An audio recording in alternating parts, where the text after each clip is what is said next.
Today, I am talking about... Maybe. Hold on. No. I'm talking about One Piece. Because I really enjoy One Piece. Alright, so for those who don't know anything about me, which presumably is everyone, One Piece is my favorite story franchise, comic, manga. Pretty much my favorite, any category it fits in. It's not my favorite anime. Not that I think it's a bad anime. I just think that it's not the best in parts. Anime is very much a visual thing, and I know some episodes kind of the animation does suffer. There are because it's a once a week show. It does that thing where it cycles through different studios, you know. So you'll get one episode where the animation is just like amazing, and then there'll be 2 or 3 episodes where like it was animated by, you know, the $10 North Korean sweatshop studio, and it'll be pretty crap until it goes back to like a better studio that will do 1 or 2 episodes that are really good. Not that it's bad. I will go into a bit about some of the failings, but also sometimes the anime is arguably better. Like I said, I'll go into that. So, my history of One Piece. I've been reading / watching One Piece since 2001. I was in high school, and I was sort of into anime, as much as you can be in anime in 2001. It was a very different time. There wasn't really much internet, and those that had it, like most people started to have internet connections, but it was still dial-up days. It was very hard to be able to like download files of any sort of substance. So my anime experience was mostly hiring VHS from like back in the days when it was manga. You know, the company that put out anime was called Manga Entertainment. So you could go to like a video store, and it would have a section listed as manga because all the anime videos were distributed by manga, so it kind of got to be known as that. Fun fact for those who weren't sort of around during that period. Or stuff off SBS. SBS, I don't know if anyone outside Australia is watching this, which I doubt. SBS is the special broadcast service here in Australia. They were set up specifically to play multicultural stuff. So of course, you know, Japanese anime. Canada's multicultural, so they would play a lot of anime movies, some series and stuff. So I knew what anime was, and I was into it as a, you know, realizing it was animation that was not specifically for kids, but also not something like The Simpsons where it's just like gags. And also just the kick that it's, you know, the cultural stuff, the stuff that's very Japanese. It's a different culture, you know. It's you go when you go on holiday to another culture, you enjoy the quirks of the culture. So I enjoyed the quirks of, you know, Japanese culture in anime. So anyway, I had a friend in high school, and his older brother was at uni, and he was in the Adelaide Japanese Animation Society, which was the anime club over at Adelaide Uni. And I think I was just visiting my friend's house one day, and I saw, and I think it was like Inuyasha posters on like his older brother's wall, and I'm like, oh yeah, like anime, I know what that is. And he's like, yeah, you know, come along to the anime club at uni if you like anime, because the uni has fast, by the day standards, internet connections and, you know, access to other universities and stuff, and people, you know, were able to download fan subs. Like back in those days, literally you had to order fan subbed VHS tapes from places. So, you know, the uni had the means to download them. So that's back when anime clubs, you know, that was the only place you were gonna see. Like this was before Madman really had started. There'd be licensing stuff, but not a great deal. It's not like today when you walk into a store and like you'll see anime DVDs on the shelf. This was, you know, there might have been a couple of back when Madman's symbol was like literally the letters MM with like a lightning bolt between them. I wonder if I can find that, just as an interesting side.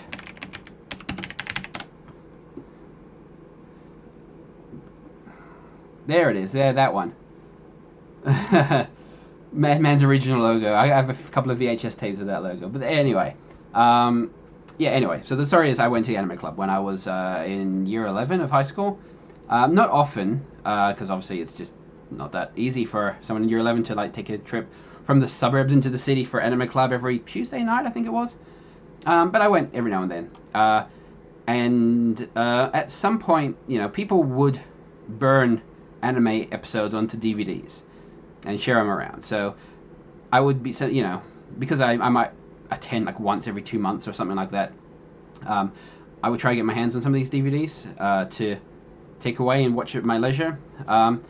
And at some stage, and I don't really remember the details, I got given a DVD that had One Piece on it. And because I didn't have much to watch, I started watching it. I do admit, originally, I don't think I was that big a fan of the art style, and I think Luffy looked a little bit goofy for me. Luffy is by and far my favorite fictional character, but I do remember the original One Piece opening, that we are... some of his facial expressions, I kind of thought he looks a bit weird, and I don't know if I really like this guy, but it's the only thing I had to watch, so I watched it and got into it, obviously. And this DVD, I think it was a couple of DVDs, I can't remember, but it got around the point of Arlong Park, somewhere in the middle of that. I don't remember exactly, but it wasn't finished. I do remember that it wasn't finished. So, and I ran out of episodes, and I was like, well, what the fuck? This is back when I was not really used to series lasting longer than, most American TV shows will go like 24 episodes a season at that point. There were some long-running shows or cartoons that might go into the 50s, but this, I can't remember what episode the Arlong Park stuff was, but it's, it was a fair way along. And obviously, even if you got finished off Arlong Park, it's obviously that there was more to the overall story. Luffy's goal was far and beyond... Sorry. Let's just get some One Piece picture. Something just updated, decided it was going to steal my browser. Yeah, so I was like, oh, what the fuck? So I went back to Anime Club, and I think I found whoever was, the one that gave it to me, and said, yeah, I need the rest of this, I want to know what happens. And I think their answer was something along the lines of, like, sorry, like, that's all there is at the moment. I'm sure there is probably more, but probably not that much. And it was like, yeah, sorry, that's all there is. They come out weekly, and it's going to be a long running series. So at the moment, that's sort of all we have. Sorry. Yeah. So being the early days of the internet, there was a lot of fan sites for various things. So I remember going to like a One Piece fan site, which I don't remember exactly. It might have been Arlong Park, which is still a sort of internet community for One Piece. I don't know if that was the exact one. But I went there, just to check things out and see, because, those days, that's what you did on the internet. You looked up, there was no Google, there was no sort of big sites like Reddit, where, it's one site that encompasses lots of different, you went to a fan site for a thing. So you went to a Nintendo fan site if you wanted Nintendo news, you went to so I went to a One Piece fan site, and, in reading up all the stuff, found that, it was based on a comic. So... I went sort of looking, and I think they might have been hosting or linking to probably really bad fan translations and scans of the manga. And I do remember that I found some, and I downloaded like a couple, like, I don't know, 10 issues or something. And it was somewhere in the Alabasta arc. So I read those. Again, it wasn't the end. It was somewhere in the middle. I don't remember exactly. So there was a period in my early days of being into One Piece where I had no idea how the Arlong Park saga ended up. I had no idea all the stuff that happened after that up until the middle of the Alabasta stuff. So I had no idea who Chopper was or where he came from. And I wasn't religious at this point, that I would track it down every week. It would be more like I read a collection and, was excited and, might not think about One Piece again for months and then, go back to the Anime Club. Maybe someone would have more episodes on the DVD, or, maybe one day when I was on the internet, I'd get bored and go, oh yeah, I'll check out One Piece again, and go off and download some more chapters. I know eventually, somewhere along the line, ADSL, there was the capacity that you could just, we could download episodes of anime fairly easily. And I know one of the original fan subs was Kaizoku fan subs. I don't know if they still exist. I doubt it. They were one of the early ones that used to do it, and I know they used to do a really cool thing where every character's attack, they picked like a different specialized font, and it would like animate. So when Luffy would go Gamu Gamu no, like, you know, in a certain font it would go Gamu, and like they'd jump up and spin and flash into place. So like I wonder if I can find something to show what I mean. Kaizoku fan subs.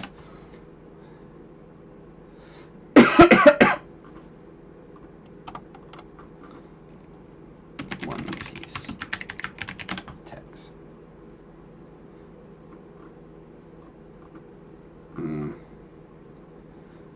There's a good chance I'm not going to be able to find a.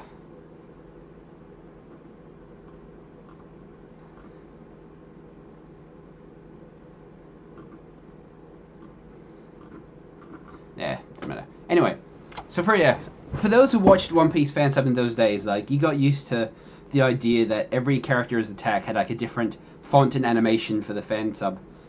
Anyway, besides the point. So over the next, what is it, 2001? Oh, 2001. 20 years.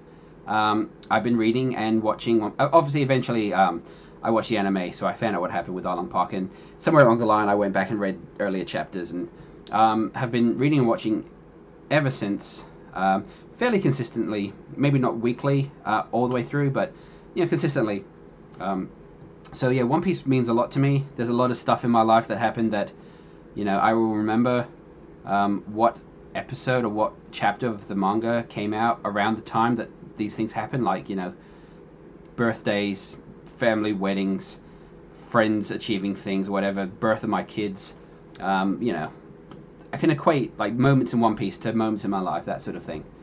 And so just recently I thought to myself, wow, I should read One Piece again, because I haven't actually read it in a long time. I'll read it back from the beginning. I do that thing where every now and then I'll go like, what happened at this particular point? I'm just going to read, a block of 50 chapters from this part to this part, or, from this part up until I've read or reminded myself of whatever I was thinking of. But I'm going to go back to the start and read it through again. Oh yeah, like I work and I make a somewhat amount of money.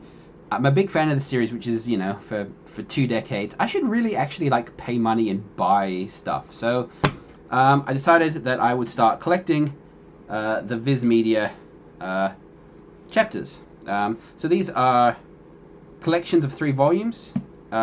Each one is 3 volumes. So for those who don't know, One Piece is published in Weekly Shonen Jump, which is a weekly magazine, basically, pulp magazine. And it features, I can't remember how many, like 10, 15 different series. And each series and each comic goes for maybe 15, 16, 17 pages. So you get your Shonen Jump every week. You flip through and it'll be one series, and you read its story, and then you'll go to the next series and read the story. So One Piece is in that. So every week you get 15, 17 pages of One Piece. Eventually they collect that into a volume. Or is it tankobon? I think it's tankobon is what they're referred to. And then, seemingly, I don't know if they do this in Japan, but obviously for Viz, they collect those volumes into bigger volume collections. So that's what I've been collecting. I decided I will pay money and I will buy all of One Piece, considering I've been reading it weekly through fan subs and scanlations for 2 decades. So there we go. That's my little history of One Piece and how I got into it and what I do. So then I thought, since I'm reading it, maybe I'll just talk about it on stream, so that anyone who wants to hear my opinion or my thoughts and stuff. So I'm going to go through probably every week. I'm going to read a collection of volumes and then talk about it. So keep in mind, I'm not going to be like, there are a couple of YouTube people that will read it for the first time and then record episodes of them like talking about it, what they thought. Obviously I know what's going to happen. I've read it. I'm up to date with the manga.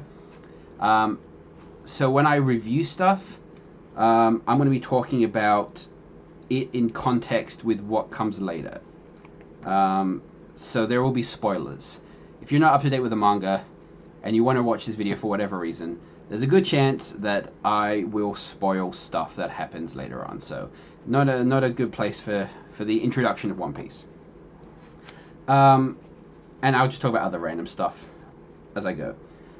So yeah, funnily enough, the manga starts basically with the Luffy flashback,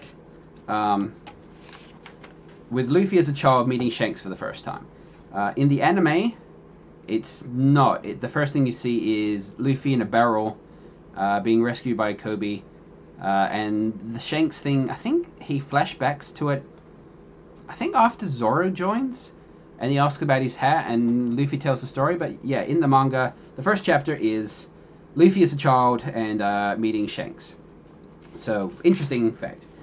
So we know a lot about the circumstances of some of these things through later story arcs. Specifically, Luffy was left in this little village. I can't remember what the village was called. Let's see. Small village harbor.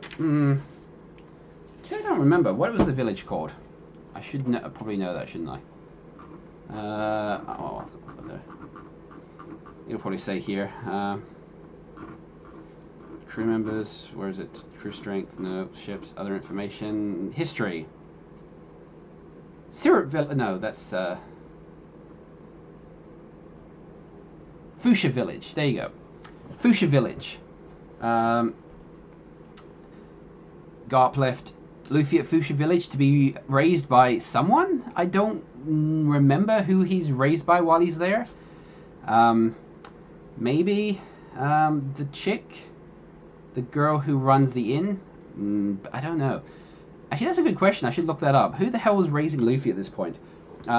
So Shanks uses this village as a base of operations while he's doing stuff in the East Blue. So Luffy looks up to and respects Shanks and his pirate crew as like a little kid, and he thinks they're really cool, and he wants to be a pirate to imitate them one day. And the crew like him. He's like a little brat, and they find him adorable. He wants to impress them, so he stabs a knife in his eye, or under his eye. I don't know if there was any reason for that, or any deeper meaning. You never know what sort of meaning is going to come from things in One Piece, but he cuts his eye at the bottom open, and he has a scar basically for the rest of the series there. It doesn't really impress anyone, but one thing to mention, is One Piece is a bit like Star Wars, where people go on and on about how planned and how much stuff was thought of beforehand and planned out, which is true. There are a lot of stuff that was planned out. There's a lot of stuff that we know for a fact was come up just on the fly. Oichiro Oda, who's the author, has stated that he had the idea in mind, the story of One Piece, and he expected it to run for no more than like 5 years. So he sort of had bits planned out, beginning, middle, and then how it was going to end. And because it was popular, and because he'd get into things like, oh, it would be better if I expanded on this, and oh, actually I've got a cool idea for an adventure they can have. It got bigger and longer, and obviously now it's only 25 years old and still like nowhere near finished. We don't know. So, things like Luffy cutting his eye open, maybe in the original 5-year plan, that was a very specific thing Luffy did that would have significance. Or it could have just been, Luffy's being an idiot. So there is a lot of stuff early on, especially when, the plan was to just have this concise story that might mean more than it seems, but we don't know. So Luffy accidentally eats. In the manga, you don't see it, I don't think, from memory. I only read this a couple of days ago. You don't see him eat it. Someone just grabs his arm and it stretches, and they're like, "Oh shit! Did you eat that fruit we found?" In the anime, I remember you do see him actually eat the fruit, and Shanks does a thing where he like gets him upside down, like tries to shake it out, and then his legs stretch. But and they refer to the fact that oh shit, you ate the devil fruit we took from an enemy ship.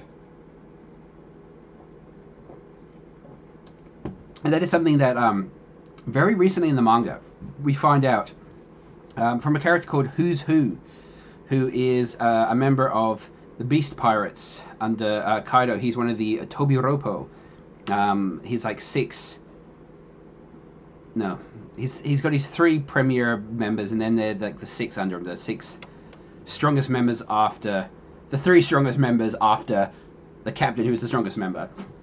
Anyway, we find out that he was a member of the world government's like spy secret agency, CP9. I think he says he's from CP9.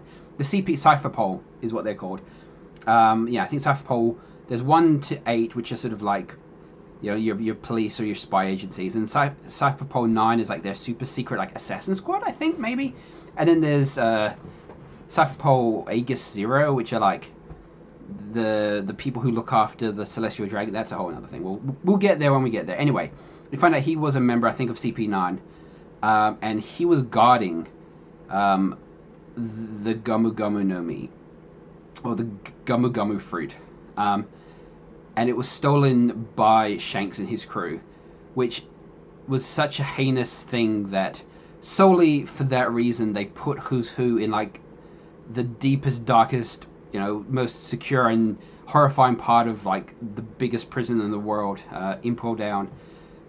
So we don't know much about the Gomu Gomu no Mi, apart from the fact that at some point it seems the world government had it and was very particular about trying to transport it somewhere or keep it out of sight, keep it out of memory. We don't know. But there was something significant enough that they had, you know, their premier secret agent assassin guard it. And then Shanks managed to steal it, and he brought it back with him to this little village where the little local kid accidentally ate it. A note on the Gomu Gomu no Mi. It is translated into English for the most part as the Gum Gum fruit, which I hate because Gomu Gomu is Japanese for rubber. Rubber is a substance, obviously, that stretches and contracts and is springy. Gum is a different substance altogether. Gum is like a squishy kind of, you know, it's not bouncy. Gum is generally not bouncy. You know, like chewing gum, it's like a rubbery substance, but it's not rubber. I think it gets translated as gum gum fruit because gomu sounds like the English word for gum. But I have always maintained that it should have been translated as rubber fruit. Because Luffy is made of rubber. He's a rubber man. He's not a gumma man. Gum would be something completely different. Gum would be closer to what mochi is, which is going way into the future. Katakuri's devil fruit. But yeah, I maintain that Luffy, it should be called the rubber fruit, not the gum fruit. Anyway, just a little pet peeve of mine. So yeah, Luffy eats that's where Luffy eats that, and we find out later that that's sort of where it came from. It was some sort of prized thing or something secret the government didn't want anyone to see. Obviously, this is where we meet Shanks. Shanks and his crew. Oda has said that canonically this part of the story happens before Shanks becomes one of the Yonko, or the 4 emperors. The 4 mightiest pirates of the New World who, you know, stronger than all the other pirates, and they kind of maintain and own parts of the sea known as the New World. So this was before that. So while he's supposed to be strong, he's not like infamous and, you know, one of the premier pirates in the world. It's sort of before he becomes big time, but he still presumably has to be quite strong. Again, this is back when Oda's plan was 5 years maybe, so I don't know if he ever envisioned some of the characters like the other 4 emperors. I know when you first see like them in silhouette, when was it after Water 7 when Garp talks about them, there are silhouettes, like the characters don't look like they eventually look like. So I don't know whether the 4 emperor concept, the emperors of the sea, was something that he came up much later when the story had expanded and the world had expanded so much. So maybe there was never a plan that Shanks was going to be, you know, the strong super pirate that he would eventually become. And you have his other crewmates, which we don't really know much, considering he's in the first chapter, and considering sort of what a major part Shanks plays. We don't know much about him, and there are some kind of questions over him. Like, he's quite probably a good guy, but there's one or two things that happen, and there's, you know, a lot of theories going around that maybe he's not as good a guy as he seems. He definitely seems like a good guy in this opening chapter, though. He's good-natured. His crew that we recognize, there's Ben Beckman. Where are we going? While we're talking about him, let's bring up Ben Beckman. We don't know anything about Ben Beckman except he looks like that. We know he must be strong because he's the guy that he turns up to Marineford later on with a pistol, like a flintlock pistol, and he points it at the guy who's literally made of light, can travel at the speed of light, can shoot you with laser beams, is completely invulnerable because, you know, if you kick him, he's just light. But Ben Beckman turns up and points a gun at him from like 40 yards away and says, like, don't fuck around. And Kizaru listens and is generally kind of like, fuck. But we don't know much about him apart from that. And then there's one of my favorite characters, Lucky Roo, who is a big fat guy who always has a big hunk of, like a hawk of meat in his hand. I couldn't find anything. I did check this wiki before. I remember at some stage people kept referring that he's like the fastest person in the world. That was his claim to fame. I can't find any mention of that. I don't know if that was just a stupid rumor or maybe I forgot and misremembered that. He's the only person I think that straight up you see murder someone. In the initial chapter, he literally just appears behind one of the mountain bandits and shoots him in the back of the head. That's really the only time in One Piece that something like that happens. Yeah, usually characters either don't die or it's like a dramatic thing, some big story moment. They don't just take a bullet to the back of the skull. But there you go. And then there's Yasop, who is a sniper. He went through a major redesign. That's him when you first see him. Whoops. That's him when you first see him. And then, like, that's what he looks like when he turns up to Marineford later on. So he went through a little bit of a bad aciding. Was that a word? Yeah, anyway, so the red hair crew are hanging out in this village. They like to get drunk and eat the food, but they're friendly, they're good guys. There's a guy, Higuragu the bear or something, I can't remember, he's only in this. He's a mountain bandit, and he comes in and he tries to throw his raid around, and he says, you know, you pirates are scum. You know, you better watch out, I'll beat you all up. And the red hair crew are they're called the red hair pirates, basically. Shanks, you know, obviously in Japan, red hair is kind of not a common thing or at all thing. So a lot of pirates in One Piece, their nickname is just some physical feature about them. And a lot of the time, that physical feature just goes to the pirate names as well. So he's Akigami Shanks, which is red hair Shanks. So his crew are the red hair pirates, even though no one else has red hair. And that happens a lot. A lot of characters will be called physical feature John, and of the physical feature pirates. Anyway, and they, you know, they don't care. They just laugh it off. You know, even when people I think they spilled drinks or like hit him with something, and he just laughs it off because who cares? You know, it's not worth getting angry over. But Luffy is like shitty because he respected them and they look weak. And later on, I think he talks shit to he meets the bandits again, talks shit about them. So the bandits like kidnap him and want to kill him or sell him. I can't remember. And the red hair pirates turn up and they're like, you know, we can laugh it off if you spill drink on us. That's fine. But you fuck with our friends, we'll fucking kill you. That's when Lucky Roo literally shoots a guy in the back of the head. The mountain bandit leader, I think he's called Higuragu. Is it Higuragu? I better look that up. Higuma, is that him? Higuma? Yes. Higuma. I'm pretty sure his name was Higuma the bear or something. Or maybe not, maybe I made that up. Anyway, it doesn't matter, he's only in it. So he uses like a ninja smoke bomb and escapes with Luffy and rows out to sea.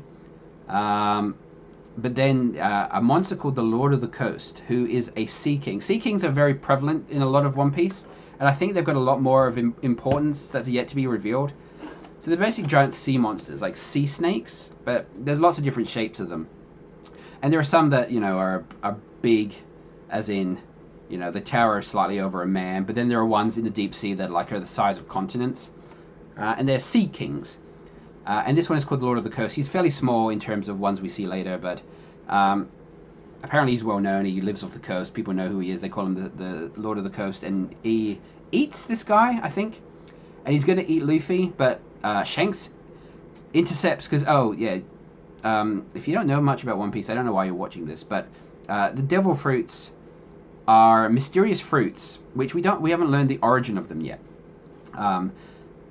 They get referred to as being, the fruit of a certain sea, or the fruit of the devil, and you eat it, and it gives you some sort of power or ability. But in return, it says that you're rejected or you're hated by the sea, so you can no longer swim. You more or less lose strength, like you feel tired, and you start to sink like a stone. So there you go.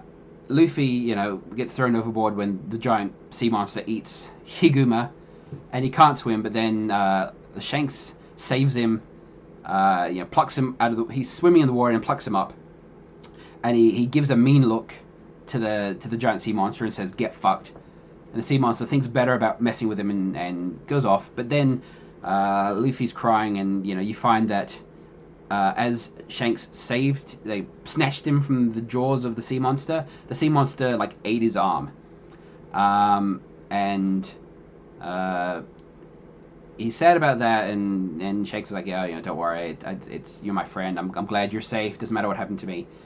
And Luffy still says he wants to be a pirate, so Shanks gives him his straw hat, which I don't know if I mentioned that before, he wore a straw hat, gives it to Luffy and says, "Be a great pirate, and then come and give it back to me." That's like a crux of a lot of stuff that happens in the series, the straw hat, and it's his treasure and his promise to Shanks. So in retrospect, though, I don't know if Oda ever expected it to go this long and to have some of the pirates you see later on be as strong as they are. It's well established that Shanks is the top tier. He's one of the 4 strongest pirates in the world. He's really strong, to the point where there's a war between the Navy, or the Marines, sorry, who are basically the world police, and Whitebeard and his allied crew, so the fiercest pirates. So it's the strongest people in the world police versus the strongest people in the criminal element, just go at it at this island, and everyone's killing everyone, and Shanks just turns up to this war of the strongest people in the world, and just says, "All right, I'm here now. It's time to knock it off. I'm warning you. This is you've had your fun. It's over now." And pretty much everyone takes a look at him and says, "Yeah, right." So that's sort of where Shanks is in the story now. Literally, he can walk into a war of the strongest people who are mortal enemies, and they're desperately trying to kill each other, and he says, "Knock it off." And everyone goes, "All right, we'll knock it off." And then also, I don't know if Oda ever intended Haki. Haki is a big thing that I'll probably have to talk about a lot of times, because it doesn't come up until the second, half of the series, or much later in the series. And I can see its purpose, but when you go back and look at things like this, it kind of doesn't make a lot of sense. So Haki is this innate willpower that kind of manifests in, there are 3 types. There's Conqueror's Haki, or Haki of the Supreme King. It depends on the translation. It's kind of like this mental blast that can knock out weak-willed people, and it has other things, but that's kind of its. Then there's observation Haki, which is kind of gives you spider sense basically, and lets you see. You can detect that there's someone hiding behind the bush over there, or you can tell that there's 5 people walking behind you, and if you train it well enough, you can actually see into the future what stuff's going to happen, whatever. And then the last one is armament haki, which is basically sort of like a way of channeling it through your body, and it kind of gives you like armor. Like you channel it into your skin and it becomes like hard of steel. It lets you punch devil fruit users who have Logia powers. Oh, that's another thing for another day. But it also lets you defend stuff. Like when it's introduced, you know, someone's gonna chop you with a sword. You channel haki into your arm, and you can block it because you're hard as steel. And you know, anyone who's anyone in the pirating world, you know, strong enough has some form of haki. Like you need it. You can't compete with people if you don't have haki at that level. So it's very obvious that Shanks would have haki abilities, considering his history, and you know, it's just before he becomes, you know, gets a reputation as the strongest pirate in the world, or one of. So it's very unlikely that in the context of the greater story that he wouldn't have that haki ability. And it's kind of retrospectively implied that when he glares and tells the sea monster, like, fuck off, that's him using the Conqueror's haki. So, you know, considering how strong Shanks is supposed to be, considering that he should have this haki power which can make his arm hard as steel, the fact that, like, a little sea monster, like, little in comparison to ones you see later, and also one that Luffy, like, one-shots when he grows up a bit and decides to leave the island, the idea that that monster can just eat Shanks' arm, in context of the series, is sort of unbelievable. I know I've read that Shanks losing an arm was his editor's demand, that, you know, Shanks saving Luffy, like, it would be more dramatic and more impact if Shanks had given something up as well to save Luffy. So, you know, he lost an arm. But in context of later in the series where, you know, some of those strong pirates can take sword attacks, cannons to the chest, you know, people can come up and, you know, try and hit him with a giant sword and it just bounces off. Yeah, the whole concept that Shanks could have his arm eaten off by like a low grade monster like that doesn't make sense in the greater context of the story. At the time, it's wow, like, you know, that's a terrible, you know, Luffy's really distraught, and, you know, why would Shanks do that? Because it has meaning. Okay, so later on you find out that Shanks was an apprentice or a cabin boy on Gold D. Rogers' ship, who was the king of the pirates, and, you know, adventured with him, did all the, you know, exploring and conquering, and, you know, Roger was one of the most powerful pirates of that era, and he's the one that, you know, worked out the mysteries of the seas and worked out where this last hidden island was, and traveled to it and learned the true history of the world, which I think is something I've talked a lot about stupid shit, so I'll talk about the Void Century and the true history and the world governments and the Secret Kingdom another time. But anyway, we find out later that, like, even though he sailed with the Pirate King, he didn't actually sail with him to this last hidden mythical island, which was called Raftel for the longest time. I don't know what the original Japanese was, but it was always translated as either Laftel or Raftel. Raftel. And there's lots of theories that, like, because it was called Raftel, maybe it was like a raft that you had to, like, I don't know, if either floated around the sea, and that's why it was hard to find, or like it was under the sea and it had to, like, float to the top like a raft. Later on, you very clearly find out the island is called Laugh-Tale, like laugh as in haha, and tale as in story. Anyway, we find out that Shanks sailed with Roger, but didn't actually go on that last voyage to this hidden island. He stayed behind. But anyway, Roger, when you first meet him, has the straw hat. When you get a flashback where he starts to put his crew together, he has the straw hat. And although you don't see it, you know, you see that later on he doesn't have the hat and Shanks does. So presumably at some time he gifted it to Shanks. And one of the reasons Shanks is so attached to Luffy is to do with something that Luffy said that Roger also said.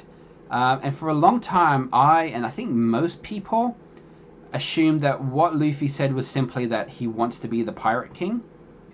That Roger at some point said he wants to be the Pirate King, and that's a big deal. So when Luffy said it, it reminded Shanks of his captain.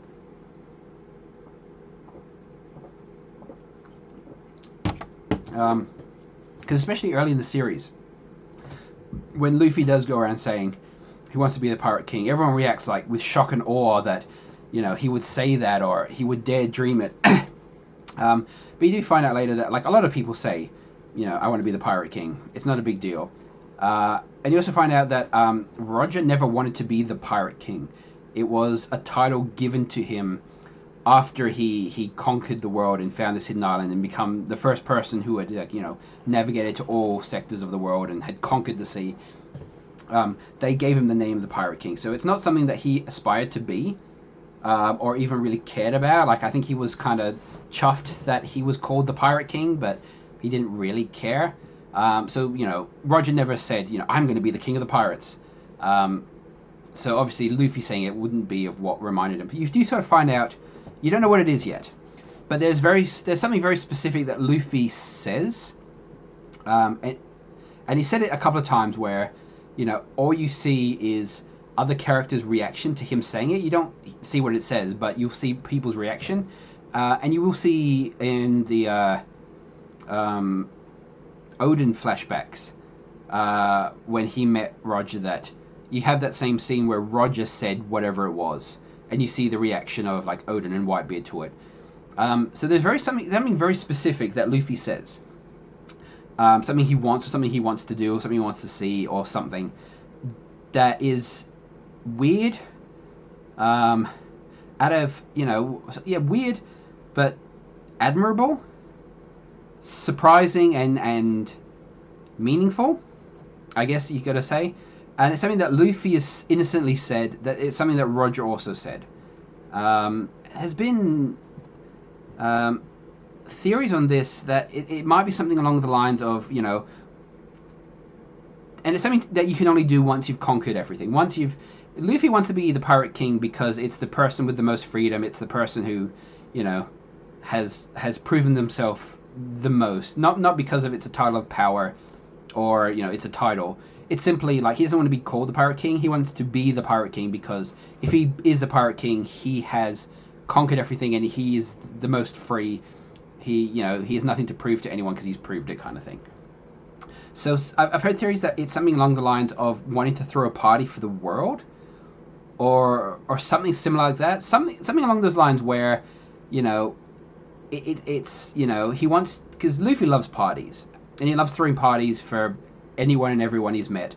So, something like throwing a party and invite everyone in the world, enemy, ally, rich, poor, a big party just to celebrate life, being alive, just celebrate for the sake of celebrating. Something light-hearted and good-willed like that, that, you would think someone who has, conquered everything and has gained, the ultimate treasure and the ultimate authority, usually would be, you'd think someone who, wants to rule, wants to impart some sort of conquer, rule. What's the word for it? Not conquer, but like a reign. Put his will on others, or if you're the king, you're the most rich or the most powerful, something. But Luffy's idea is once he reaches that stage, once he gets to that level, he'll have the power to bring everyone together to throw a party or something like that. I would think that it's probably going to be something like that, not necessarily throwing a party, but something, he wants to conquer and become the most powerful person in the world for the sake of doing something like that. And that's what it was that he said that made Shanks remember, it's probable that, Shanks heard Roger say this exact thing. So, I think he even says that. I think when he at some stage, I think he meets Rayleigh, the Pirate King's first mate and right-hand man. I think there's a flashback where he literally says, I found a kid, and he said the exact same thing as the captain did. So that's why Shanks is so particular to Luffy, and why he gives him the hat, because Now this is where I've heard rumors that maybe Shanks isn't either. He's not quite as good a guy, or maybe he's a good guy, and he likes Luffy, but he is doing things for a purpose. So even though Shanks didn't go with the Pirate King and the crew to the final island and learn the secrets of the world, there's a good chance that he knows something about it. Like there's a good chance that, because he rejoined the crew afterwards. He didn't not go with them and then never see them again. So there's a good chance that he learned. And all we know from what they've said is that they learned the true history, but they were too early. They were like 20 years too early for whatever you find out at this island and what's going to happen. Whatever's going to happen is about 20 years in the future. So Roger was about 20 years too early to be part of whatever is prophesized or stated that's going to happen. So there's a good chance that, the Shanks, heard the details of it, and he sees in Luffy the person who is meant to come through and do it or be part of it or invoke it. So there's a good chance that maybe he's doing this to put Luffy on the path of what he thinks needs to be done.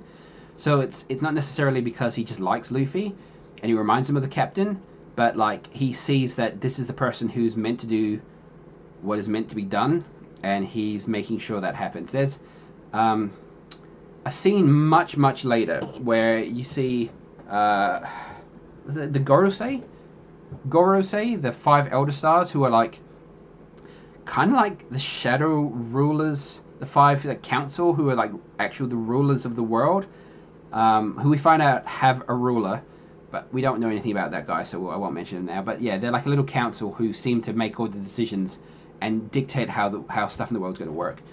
There's a bit where, and obviously they live in do they live in Marie? No. Is it Marijois? Where do the Celestial Dragons live? Hold on. Let's just go. Gorosei. Is that how? Yeah, the 5 Elder Stars. Where do they?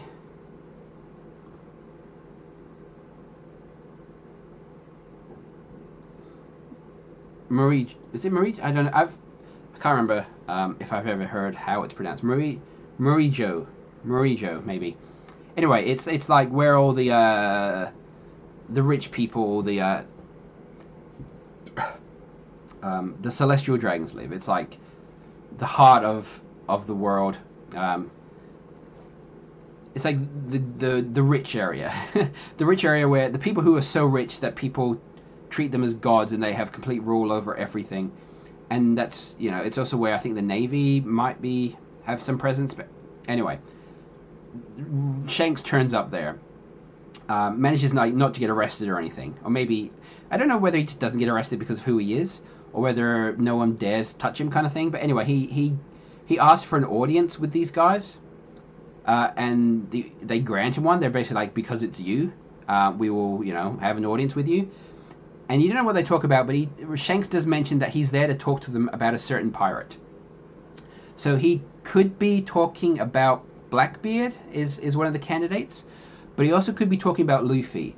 And he might be talking about Luffy in the sense that, he thinks he knows what Luffy is supposed to do or what he's going to do. So he's putting things into motion. So, I'm here to tell you, because I know the secrets of the world, because I learned them, from my crew. I know you know the secrets of the world because you're the shadow puppet masters who keep a lid on the secrets. We both know what's going on, what's going to happen. Let me tell you about a certain pirate who's going to be the one to come to do stuff and what you need to do to counter it. So it's very possible that he's working for the greater good, but not maybe necessarily exactly by Luffy's side. All right. Well, I've gone way off course. Anyway, so Shanks sails off. Luffy grows up a little bit. I think Luffy is 16 at the start of the series. He goes in a little dinghy boat. He one-shot punches the evil monster that ate Shanks' arm, which again, in the context, even without all the power and the haki, the fact that this monster ate Shanks' arm as an adult pirate, and that Luffy, as a 16-year-old rookie, can just like one-shot punch him, still kind of makes Shanks seem a little bit weak. I have heard that, you know, maybe to try and retcon it, that Shanks, you know, could have hockeyed up his arm to the point where the monster couldn't have bitten it, and, you know, use his hockey to just one-shot obliterate the monster into, you know, chunks of gibs. But he let it eat his arm, so that Luffy would have more of a sense of, you know, debt, or you know, feel more of the sacrifice that Shanks made for him, and that would inspire him to, you know, it wouldn't just be like, oh, I want to be a pirate like you, Shanks, because, you know, I think you look cool. It was like, oh shit, like, this great pirate literally like gave up his arm for me. Like, I'm indebted. I'm required now to like take this shit seriously and to be a pirate to match up to him. So that's really the only way you can explain it, is, you know, Shanks willingly gave up his arm. Because he does say that later, Shanks, when he meets some of the people he knew, who mention, you know, it was so weird that, you know, a pirate like you would go off to the East Blue, which is one of the four seas, east, west, north, and south, that are like calm, uninteresting. None of the big pirates hang out there. It's kind of like the backwater suburbs kind of areas, and this is the quietest of the quiet seas, you know. So we were really surprised when you went out and you came back without your arm. Like, what kind of enemy could you possibly have come across that could, you know, best you and take your arm in that sea? And he says, you know, an enemy didn't take it. I gave it up for the next generation. So if you take those words, you can kind of infer that, yeah, he gave it up on purpose. He let the monster eat it on purpose, for the bigger impact, to sort of like coerce Luffy more into being, you know, taking it seriously, rather than just, oh, I respect you and I think you're cool. It's like, no, I fucking owe you. You gave up your arm for me. I need to reciprocate and be a fucking champion. Anyway, so that's the first. There's probably a lot more to talk about in that part. I'll probably go a bit quicker. We get the next bit, which is Luffy meeting Kobe and Alvira. Kobe is a character which I dislike. I don't mind him now. He comes back in the series later with a complete different redesign, which there's no way it's the same character. Let's look him up. Kobe. Good old Kobe. I think this is the character that everyone who watches and reads One Piece kind of really...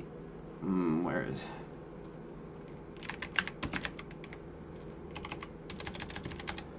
when they watch it, you really hope that he's not going to be one of the main characters. They're like...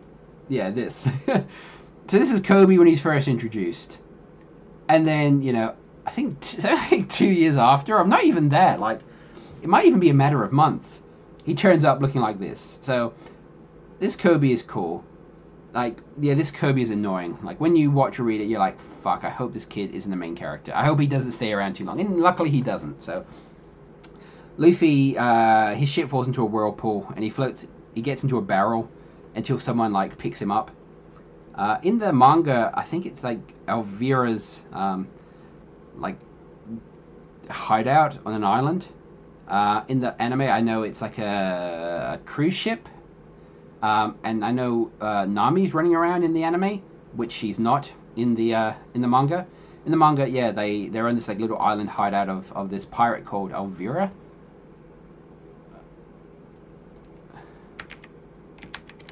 Elvira? Elvidia, is that her name? But she's fat. There, that's how she looks first. No, there we go, that's better. You know, big fat woman. Haha. And, you know, Kobe accidentally boarded her ship. And she forced him to be a pirate. He doesn't want, but he's a weakling. He's lily-livered and can't stand up for himself. So Luffy comes along and says, you're an idiot. You know, I want to be the pirate king. You know, even if it's hard and you know, it's going to be difficult and I might not succeed. It's my dream, so I'm willing to die, putting my life on the line for that. And he inspires Kobe to finally talk back. And Luffy punches Elvidia, and that's basically the end of that. I do think it's funny that I think maybe at one point someone refers to her as the Pirate Empress, which I think is funny because obviously there's another character, Boa Hancock, that turns up much later with the official title of Pirate Empress. Also, it's funny that she's a big, fat, chunky woman, and she's got that club. So later on, two of the other Emperors of the Sea are Big Mom, who's a big, chunky woman, and Kaido, whose signature weapon is basically the exact same thing. So she's basically the first enemy Luffy ever encounters, apart from the Mountain Bandit, which it wasn't really his enemy, sort of. The first enemy he defeats, is a kind of amalgamation of Boa Hancock, Big Mom, and Kaido from like the end of the series. I kind of thought that was funny. She's not a very interesting character. She comes back as a sexy woman, as you can see of these other... I don't know, I guess Oda just wanted the character to come back, but didn't want her to be ugly. So she comes back as a sexy woman.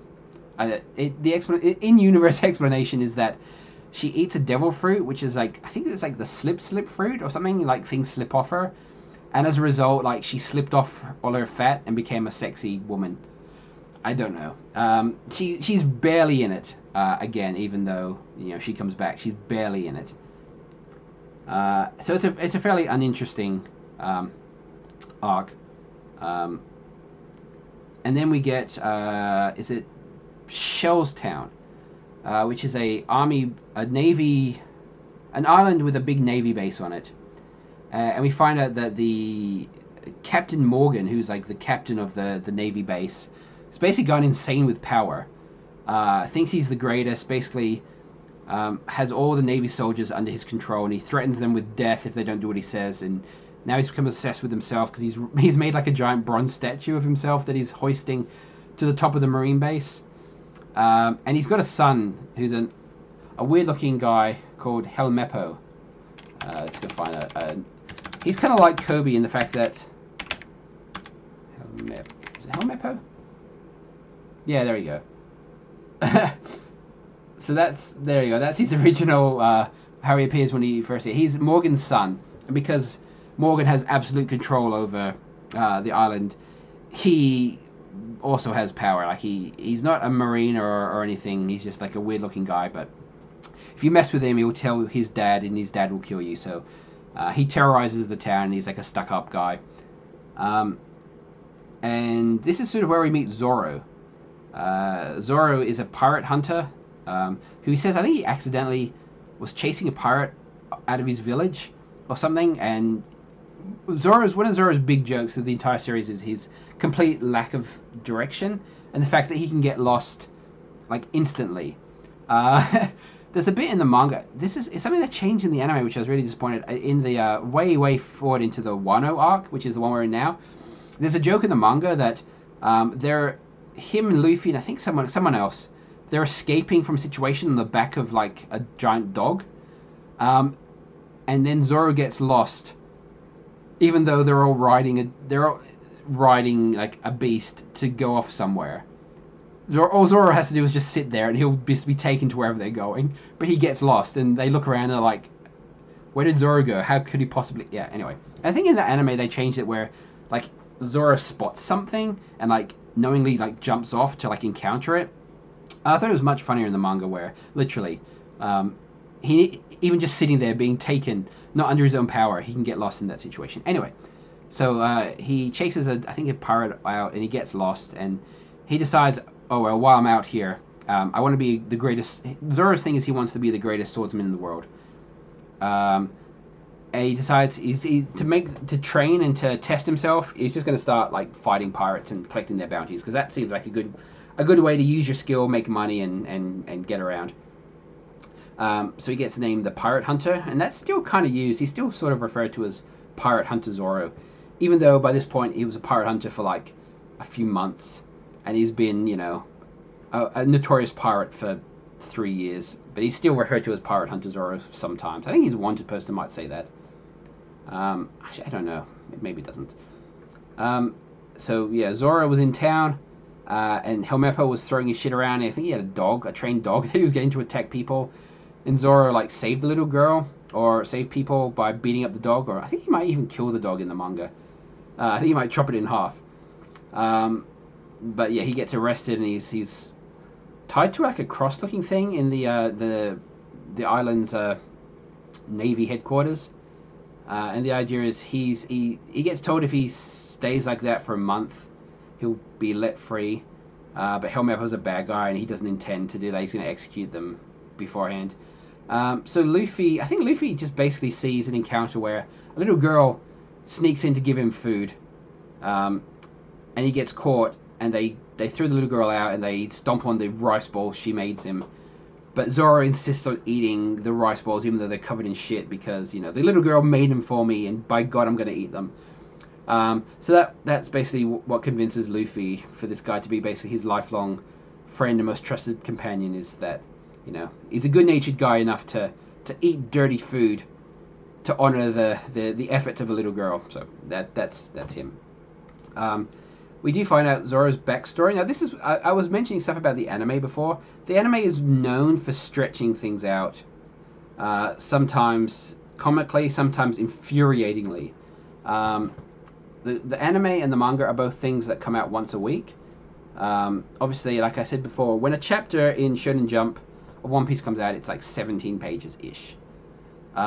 Which generally kind of isn't maybe enough content for an entire episode of the anime. But because it's coming out once a week and the anime is coming out once a week, if the anime like gets too much of the story per episode, like I said, the stuff in the chapter technically probably isn't enough for an episode, so it's bound to catch up, and it has done from time to time. So they have to stretch it out. It's like what they used to do with Dragon Ball Z, where with all the yelling, is to stretch out an episode. Basically, you need to make an entire episode with less content than the manga chapter. So if you do it with less content that was in the manga chapter, then you're not ever going to catch up, and you can kind of go.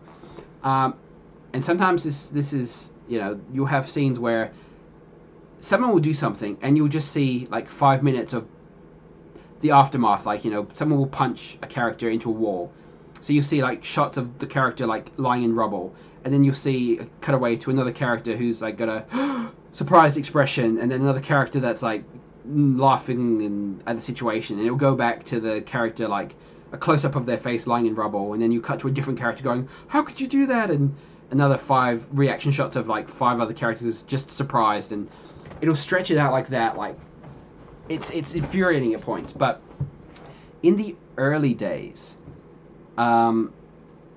it does, and then all the way through, there are times where the anime will flesh out things a little bit more. So Zoro's backstory is that he trained at like a school, like a sword school, a dojo, somewhere. And the guy who runs the dojo is this Japanese kind of looking bloke. And his daughter, I can't remember what she's called now. Karina? I'm going to look it up. Let's just go to Zoro's page. Oh, funnily enough, in the English translation, obviously, Zoro is called Zolo, and I think it's just a copyright thing with, you know, Zoro, the Spanish superhero type dude, you know, the guy with the mask and the rapier, and I think there's a copyright on the name Zoro, and I think Oda named him after the character, but obviously there's copyright issues. So in the English world, he's translated to Zolo. He's one of the few characters that actually does have a last name. It's Roro Noah. Obviously, Luffy has a last name. Nami does not have a last name. Usopp, I don't think, has a last name. Sanji doesn't for a long time, but then we do find out in the end he does have one. The Water Witch emoji was her sword. Kuina. Yeah. Yeah. Anyway, most characters don't have last names, but Zoro from the get-go did have a last name. Yeah, so Kuina was like a little girl who was like the son of the sensei, daughter of the sensei, and she would beat Zoro in sword fights easily. And their big thing was, you know, Zoro would complain and keep challenging her, and losing and being frustrated by the fact that, you know, he couldn't beat her no matter how hard he tried. His thing is like, you know, if I try hard enough, if I train hard enough, I should eventually level up my skill enough to beat you. And I've been doing that so far. I've been training hard, but I can't beat you, and it's infuriating. And Kuina's thing is that basically, again, this is when One Piece was probably maybe more realistic. Her big thing is that like she's a girl, so they're both kids, so their body shape and size is relatively the same. So at this point, you know, she has the skill. So it doesn't matter how much Zoro trains, her skill level is just harder. But she's well aware that as they start to go through puberty, you know, she will develop a female body, and you know, Zoro will develop a male body. And you know, just a biological thing. You know, men can put on more muscle.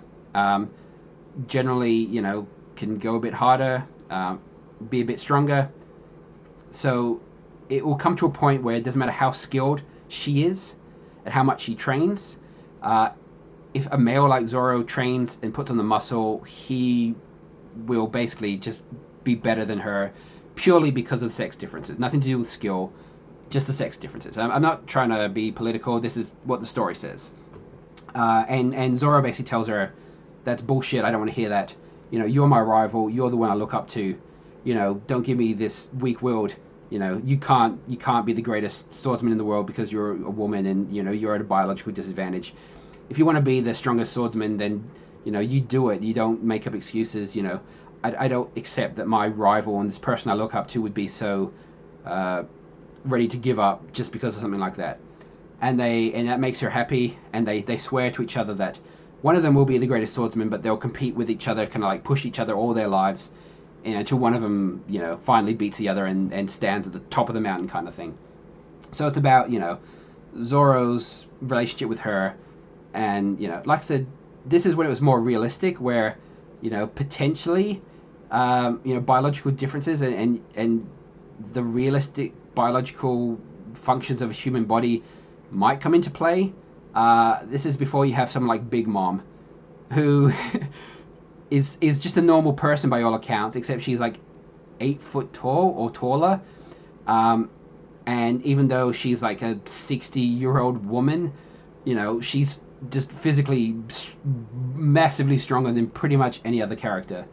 And you have other characters that, you know, their design is that they're a stick figure basically, but they're unbelievably strong. You know, male, female, short, tall, old, young. You know, if their place in the world is that they're a strong pirate, then they can literally punch holes in the Navy's massive galleons, or you know, chop structures. You know, chop a castle in half with their sword. So you know, again, this is one of the, because One Piece has gone so long and expanded so much. Some of the early stuff doesn't quite fit. You know, Kuina should know that, you know, in this world there is, you know, female pirates roaming around that can literally like kick a forest over. I don't know, some sort of, you know, there are female pirates out there that are, you know, overpowered. Like Big Mom is potentially the strongest character in the series. Kaido might be physically stronger in some respects, but like in their little duel, you kind of get the feeling that Big Mom has the upper hand. And like I said, she's a woman, and she's 60 years old, and she's like kind of big and fat. So later in the series, like the biological realities play no part in how One Piece works. So the fact that her little hang-up was that, you know, I won't be as strong as a male as I get older, that kind of doesn't fit in the realities of the series as you go on. But anyway, that's Zoro's backstory. He had this rival, and they promised each other to be rivals, and they would, you know, conquer the world, and one of them would become the strongest swordsman. And this is the interesting thing, because Kuina dies, as you might have expected. When I tell you, you know, when a tragic backstory where two characters promise each other something, generally, you know, you can see it coming that one of them dies. The thing is, she dies by falling downstairs, which kind of sounds lame at first glance, but it's more about the fragility of life, that it was just, you know, just walking around, you just slip up, and by chance you landed funny and you're dead. Also that she wasn't killed by someone, you know, it wasn't like an evil wandering swordsman that came through and challenged, you know, she tried to fight him off and he killed her, so there's someone to be angry at and someone to seek revenge for. she just fell downstairs and died. You know, I think she's like 11 or 12 or something, because she mentions that she's starting to get breasts, so she's just at that start of puberty. So she, you know, she's just a young girl, you know, never set foot outside the village. Makes this massive promise with Zoro to be eternal rivals and to push each other to the top of the world, and then falls downstairs and dies. And Zoro is you know, torn up about that. Basically, the person that he wanted to be, you know, the one to push him and to overcome one day, is just gone, and it's no one's fault. There's no one to get revenge over. There's no one to blame. There's nothing he can do. So that's more the interesting thing, is the fact that, yeah, it's not some big story point that drives him the rest of the series. You know, his drive is still to become the greatest swordsman and to fulfill that promise. Yeah, but I always thought it interesting that she just fell down some stairs. I think it's one of those things in the original 4Kids dub of One Piece that hated violence or any mention of violence, even though you don't see her fall down the stairs. It's just literally someone just runs up and says, "Oh, Zoro, it's terrible. Like, Kuina died. She fell downstairs." I think in the 4Kids dub they changed it so that, you know, someone came along and was mean to her, and she was so upset that she like ran to her room and like refused to come out, so you never saw her again, because in actual fact she's dead, so obviously she never comes back. But 4Kids didn't want any mention of violence or anything, so I think a bully like made fun of her or beat her up or something, and that's the reason you just never see her again. And Zoro never, you know, brings her up or talks about maybe what she's doing or wants to go see her. Anyway, Zoro asks the sensei for her sword, like this family sword. You know, this really pretty, I think that's it. It's the Wado Ichimoji, who, it's one of the, what are they called? The Supreme Grade swords. I might have it somewhere here. Yeah, okay, what are they called? Mito grade? No, what is the... Mito are the famous blades, yeah. Supreme grade, great grade, skillful grade. I don't know what their Japanese names are. Anyway, I think it's like the third level. So it's a good sword, it's a named sword, but it's not like one of the supreme grade swords. There's only 12 supreme grade, 21 great grade. It's just a graded sword, I'm pretty sure. Or is it? Oh no, wait. It's one of the 21 great swords. Okay, so it's a little bit better than what I... Anyway, he just says, I had a promise to her to become the greatest swordsman. Give me your sword so I can use it. And the sensei's just like, yeah, okay. Yeah, like I was saying before, like, in the manga, it's quite quick. His flashback is, I don't even know if it takes up half a chapter. It's just, you know, you see him, he uses two swords. You don't even see him, like, use the three swords, I don't think. He uses two swords in the manga flashback, and he basically, like, you see him, he loses against Kuina, and says, oh damn, and then you cut to, like, her, like, sulking off somewhere and crying to herself, and then Zoro comes up and challenges her or says something to her, and she goes into thinking about, you know, how she's a woman and she would never be as strong, and Zoro tells her that's bullshit, let's be rivals forever, and then the next scene is, oh, she's dead, and then Zoro's sad, and he says, give me your sword, and Sensei says, okay. And then it cuts back to the present time, and Zoro's like, yeah, and that's why I want to be the greatest swordsman in the world. I know in the anime, and there's a lot of stuff that happens in the first few arcs, where the anime really kind of expands it. You know, it'll show, I think it shows that in the anime, Zoro was an orphan that kind of just turned up to this village and demanded to join the dojo or wanted to take over the dojo. But Kuina beat him, and then, you know, him starting to train and try to get stronger and, you know, challenging her multiple times, doing all these other training things and trying to get stronger, and, you know, it goes on for a long period of time. You see him try and train and try and train, and then, you know, after she dies, I think that's when he implements his three sword style. Like, you see him decide to take up that third sword, and it's, you know, it's a bit where he's training and he's got like tears in his eyes, and he has like a heart to heart with his sensei where he asks, he doesn't just straight up say, oh, give me your sword, okay. You know, he has a heart to heart about their promises and what he wants to do and why he wants the sword. And I think the anime, from memory, I didn't actually rewatch the anime, this is just from memory. I'm pretty sure the anime, there's a lot of times during these early arcs where the anime really expands on and gives more context and really fleshes out some of these early scenes. So Um, anyway, that's Zoro's backstory, and that's his motivation. It's not quite as sad or fulfilling or complex as some of the other characters and members of the crew. It's basically, I knew a girl when I was little, and she used to beat me all the time, so we promised each other to be, one of us would be the greatest swordsman. She died, but I still want to do it, and I promised her I would, so my motivation is just, I want to be the greatest swordsman because I made a promise. That's basically it. Yeah. Luffy, I think it's sort of implied that they're going to execute Zoro. Going back to the actual story, they had Zoro tied up and they were going to execute him, even though Zoro was under the impression that, you know, his promise was that if he could last a month without food, he'd be set free.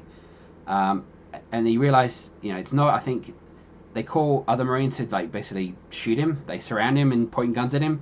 And Luffy sort of says, because I think he does ask Zoro to join the crew, and Zoro's like, nah, fuck off. But then, you know, Zoro sees that Luffy's good-natured and he's got special powers and he's strong. And I think it basically comes down to where, you know, people are about to shoot him. And Luffy's like, you know, you're about to be shot. I will untie you if you join my crew. And Zoro's like, well, don't really have much other choice here, do I? Sure. You seem like a kind of cool guy. So, yeah, if you untie me and save my life, sure, I'll join your crew. So it's a little less impactful with some of the other characters. And how, you know, they go about joining Luffy. And considering Zoro is like the first one and the first mate and Luffy's, you know, most powerful ally, it's a bit anticlimactic. It's just like, join my crew. Nah, I don't really want to. Well, you're gonna die. Okay, right, save me and I'll join your crew. And then that's it. They're crewmates.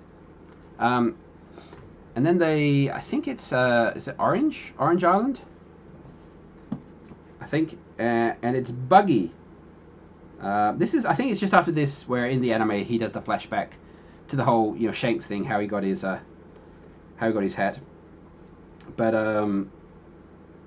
yeah, so Buggy, and this is also where Nami comes into it.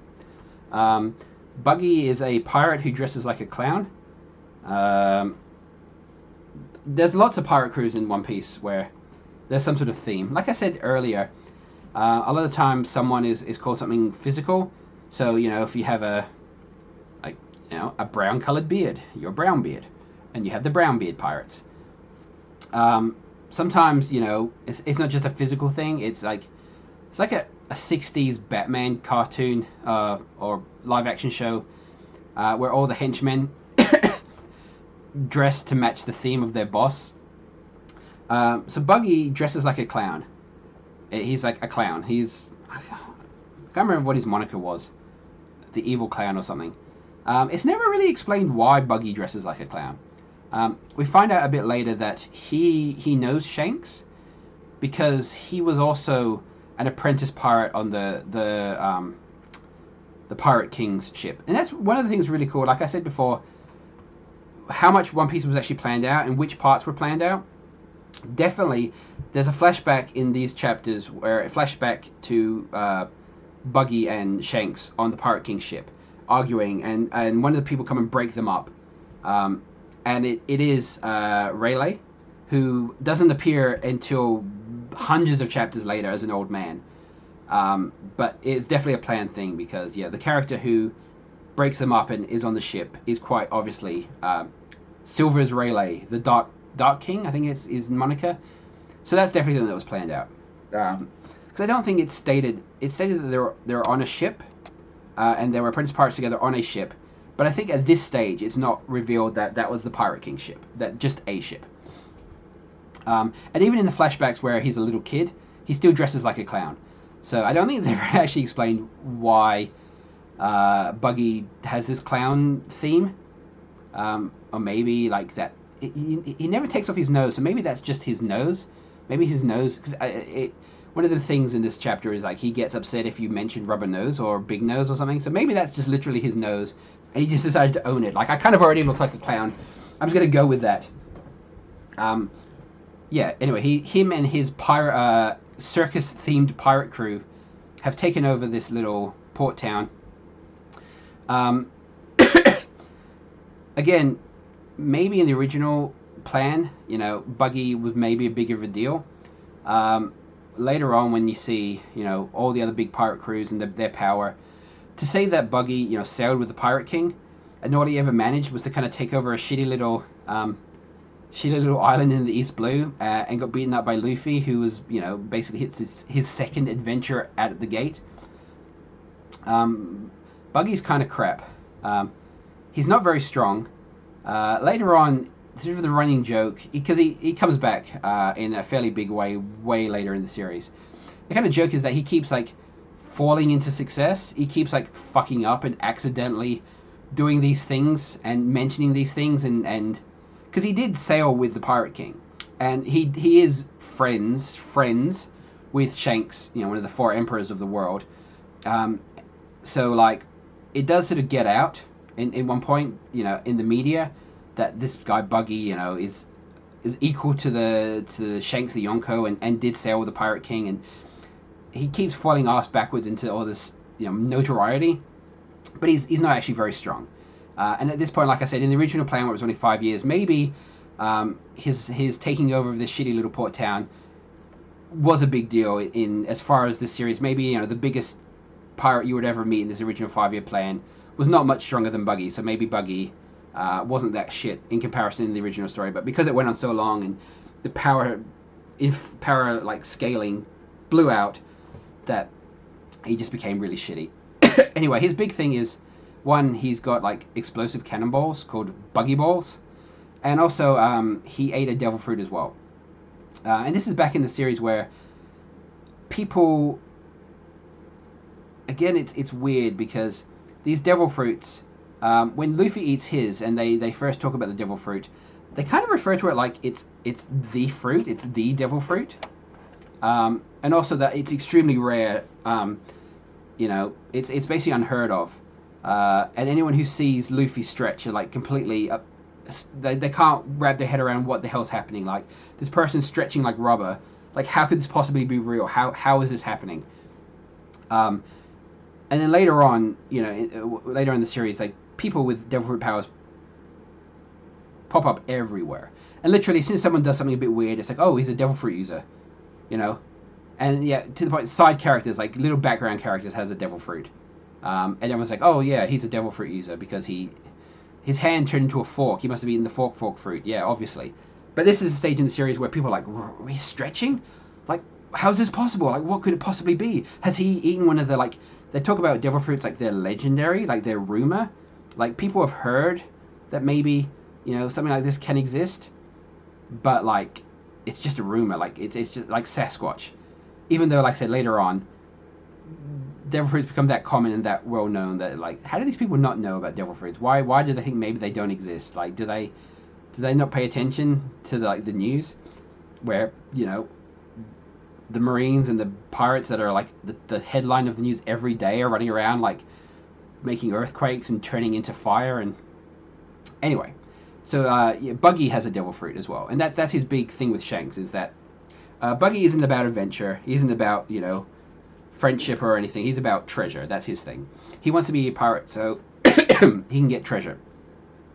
And when he was on the Pirate King ship, he found a map. It's like a raid of something, I think, and he finds a treasure map. No one else sees it, so he kind of sneaks it to himself. And then they find out they found a devil fruit. And you know, the crew says whoever wants to eat it, you know, whoever has the guts to eat it can eat it. So he pretends to eat it, but really he's like eaten a regular fruit and like switched them out because he hears that the devil fruits are just worth a lot of money. So he wants to sell the devil fruit and then go look for this treasure, which I think is under the ocean or something. And he's trying to sneak off, and Shanks like surprises him, and he something stupid like he hides the devil fruit in his mouth so that he doesn't see it. But then when he's surprised, he accidentally swallows it, and then he falls into the water, but he can't swim now, and Shanks saves him. But he holds a grudge against Shanks because it was Shanks that like snuck up on him and made him eat the fruit. So now, you know, he ate the fruit he was going to sell, and he couldn't go and get the pirate treasure which was under the sea because he could no longer swim. It's kind of a weak thing. Like I said, in the grand thing of the story, it's a kind of weak reason to not like him, and to not have stuck around and maybe known each other and hung out a bit, considering one is, you know, captain of a circus-themed pirate crew that took over a little town in East Blue, and the other one is, you know, Emperor of the Sea, commander of, you know, a giant pirate crew, and they've carved out. All the emperors have carved out like a section of the new world, the sea, with islands and seas that's their territory. So it kind of, it's like a shitty reason for Buggy not to like or talk to Shanks. Anyway, and it's a big thing because this is the first time we've seen, devil fruit versus devil fruit, and Luffy has a fight with Buggy. The whole thing with Nami, where Nami reveals that she's a thief. She's basically just in it to get treasure. She doesn't care about anyone, and she'll join you if she thinks she's going to get treasure, but she makes it clear that she has no loyalties to you. So at one point, like, she tries to turn Luffy in to, like, distract them so she can steal stuff, but then, things go sour, so she has to team up with Luffy again, but she hints that she'll turn on Luffy again if she thinks she can get out of something and, escape. But in the end, she's good-natured, so she does help Luffy. There's a bit of back and forth, but this is where Nami first comes into it. And they kind of make a promise that, if Luffy can get this map, she'll join them, at least until they get to... Oh yeah, the Grand Line. The Grand Line is a weird thing. Obviously, it's where most of the series takes place. But in these early days, again, the original plan, I think, was a lot different. The Grand Line is referred to as like a waterway, not an ocean. And I don't think it's really fleshed out that there's like... I don't actually know if East Blue is referred to as East Blue, or it's just like the sea, the sea, and then the Grand Line is like a waterway that's somewhere. But they keep referring to the Grand Line as being the pirate's graveyard, the most dangerous place, and just sailing on it.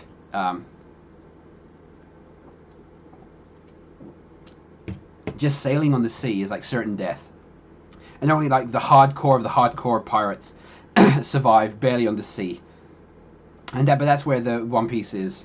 Did I mention One Piece? That, yeah, the Pirate King.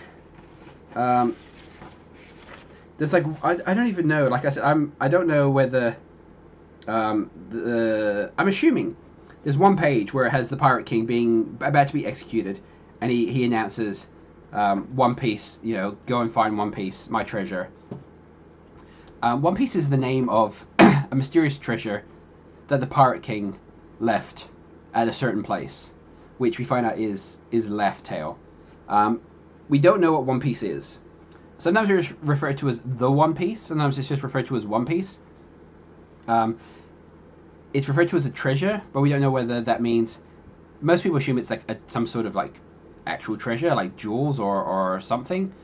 But it's got a very ambiguous name, so I don't know why people assume it's like a treasure. But, there's a whole thing in One Piece where people's treasure, like Luffy's treasure is his straw hat, which no one else gives a shit about. It's a ratty little straw hat, but it means a lot to him, so that's his treasure. So perhaps One Piece is Roger's treasure, some stupid thing that he was attached to.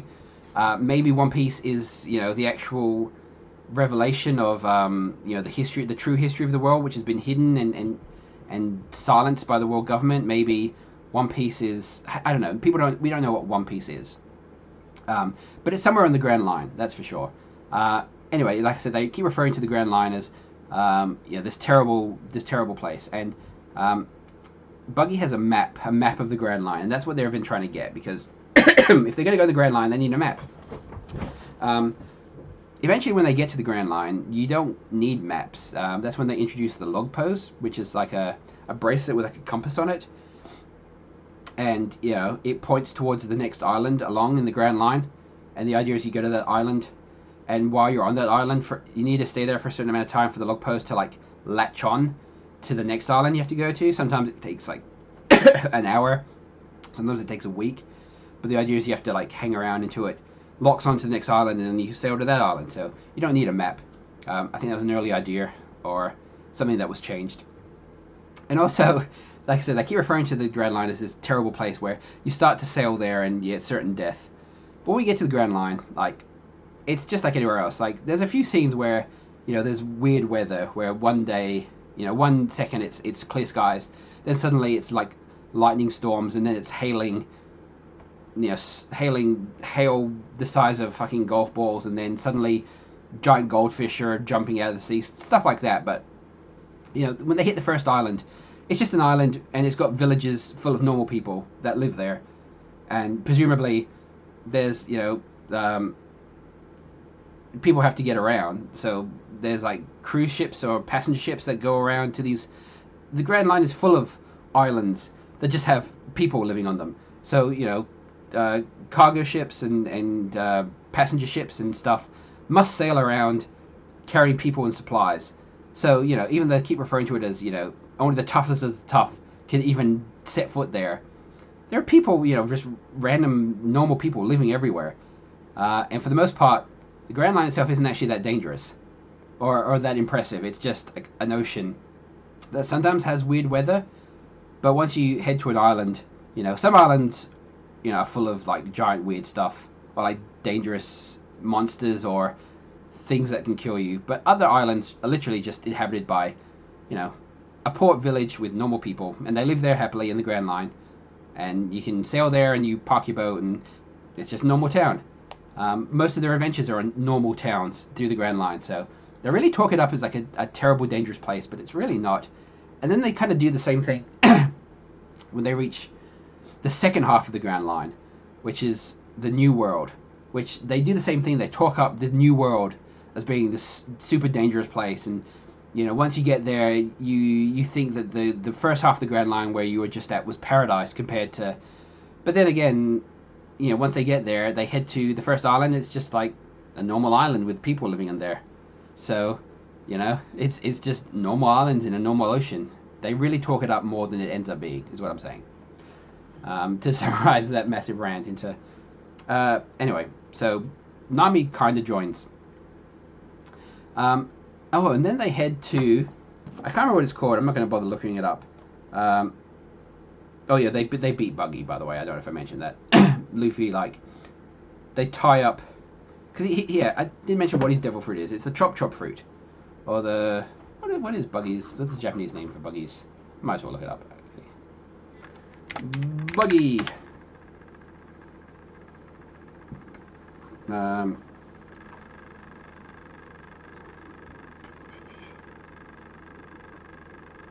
Is it Barabaradomi? Yeah, that's it. Barabara. So he can separate body parts into any, not just separate his hands, but separate, just separate himself into parts. And this if you try and slice him with a sword, he'll, even if you slice him in half, his power is to separate himself, so it doesn't hurt him. So he's kind of like an opposite to Luffy. Luffy's made of rubber. So, you can punch him all you want, but things bounce off him and don't hurt him, but you can cut him. Buggy, you can't cut him, because if you try and cut him, he just separates himself. But you can blunt force punch him or whatever. So they're kind of opposites in that way. And they do a thing where, he separates himself, and they tie up all his main body parts, so he's just like a head and 2 little feet and 2 arms, and then Luffy punches him away. They beat him. That's the thing. And then they go to this weird island where it's just... I honestly remembered... I thought this was filler from the anime. Because it's so pointless and stupid. I don't know why it's... I think it only goes 1 or 2 chapters where they go to this island and they meet this guy called... Is it Gaimon? Gaimon. Is that... Yeah, this is... They meet this dude. Yeah, they find this island full of weird animals. And they find this guy who, he was a pirate, and I don't know, 30 years ago, him and his crew came to look for treasure. They couldn't find it. Everyone was leaving. Everyone was boarding this ship. And just before they're about to leave, he saw something, and he ran to check it out, and he climbed up this plateau thing, and he saw the treasure boxes on top. And he called back to his crew, hey, no, I found it. But they decided to leave without him. So they're sailing away, and he's calling back, I found the treasure. And he slips off the plateau he's sitting on, and he falls into a open treasure chest, and he gets stuck. So he looks like that. And he spends the next 30 years or something living amongst the strange animals. And Luffy finds him, and they have a heart-to-heart, and they chat. And in the end, Luffy climbs the plateau to look at the treasure that he saw all those years ago.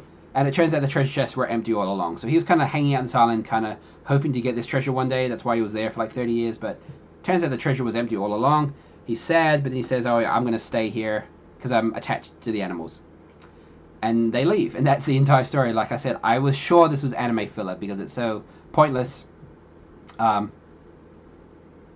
but there you go. It was a waste of like a week or two in Shonen Jump to meet GAMMA.CON. I know there is a thing later. Buggy turns up because now he got punched away by Luffy. He's just a head with some legs and arms. He's let's look up because he's actually pretty funny. Chibi Buggy. Yeah. There's a little I can't remember. Maybe I'm sure I'll find it as I read on. It might have been a cover story thing where he refers to himself as like Chibi Buggy Chan or something. And I know he runs across GAMMA.CON and they have like a little adventure, like a little buggy and the guy stuck in the... But anyway, stupid and pointless. And then I'm pretty sure they head to Syrup Village, which is where Usopp lives. Usopp's deal is that he's an orphan. His father is Yasop, who is on Red Hair Shanks' crew. Let's see who's messaging me. Yasop went and joined Shanks at some point, went off to be a pirate, to have adventures, and then his mother died of a disease or something when he was little. So he's an orphan. But he's not angry at his father, he actually respects. His father went out to be a brave hero of the sea, a brave warrior of the sea, I think he refers to it. So it's not that like he resents his father for abandoning him. He would love to see his dad again, but he's proud of his dad for being, to follow his dreams and have adventure, even though basically abandoned his mother and himself with his mother died, so he's an orphan now. Anyway, so he lives in this island as an orphan, and he's a liar. That's his thing. So Usopp, I think the Japanese word or root of the word uso is like lie. So Usopp is like liar guy or something like that. And I don't know, just in case anyone doesn't know what Usopp looks like. Is that how I... Usopp. So that's what he looks like when he first joins he's first in it. He's a liar, so he runs into town. It's like the boy who cries wolf, basically. It's exactly that. He runs into town and says, pirates are attacking. Everyone's like, oh no, and then he's like, I'm joking. And he does like every day, so to the point where he runs into town going, pirates are attacking, and everyone just goes, fuck, that kid's annoying. Like, he's 5 minutes earlier today, like, it's too early, like, for this shit, go away. So no one believes him. Now, he just runs through and he says it. And he's got like 3 little kids that are his pirate gang, or his pirate crew, so... obviously they're just playing pretend. They're just playing. Funny enough, like one of the characters, little kids, is called I think Nijin. It's the Japanese word for carrot. I think is it Nijin?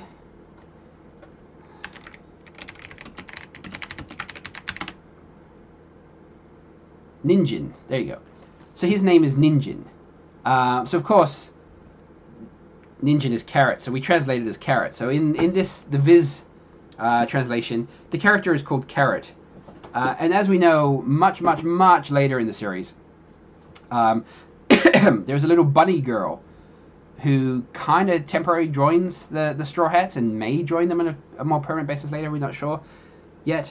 But yeah, she's a bunny, and she fights, and she's got electric powers, and she's called Carrot. So her name in Japanese is like Karoto or something. It's like the Japanese pronunciation of the English word carrot. So I just thought it was funny that, they translated Ninjin into English to make him Carrot. So now he shares a name with, this little kid shares a name with this like little bunny girl. I really hope Carrot joins the crew. I know a lot of people probably prefer Yamato at this stage, but I'm still Team Carrot. I hope Carrot joins. Because look at this little face. That's adorable. Carrot is much more adorable. Anyway, I just thought it was funny that, there's a character who turns up called Carrot, which is funny.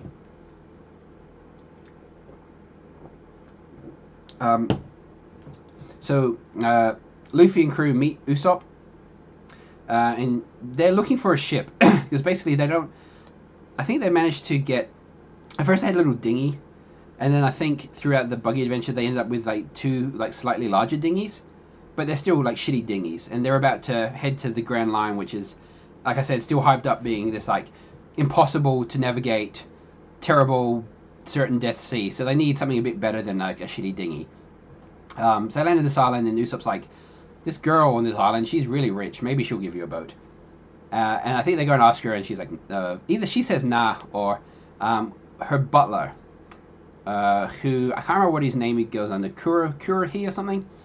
Usopp's big thing is that like he's made a habit of, she's sickly, this girl. Her parents died, but she's sickly.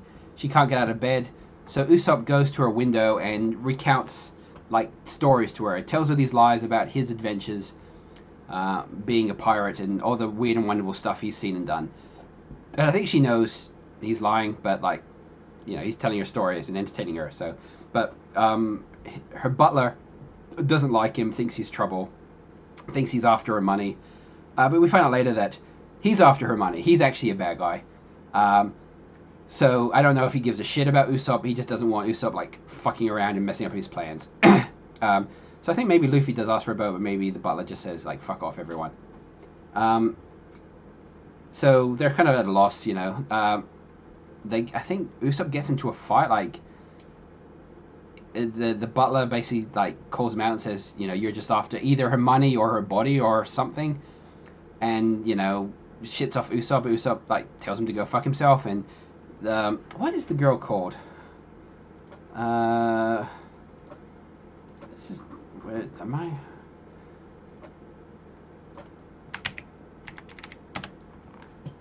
Look up what this girl's called.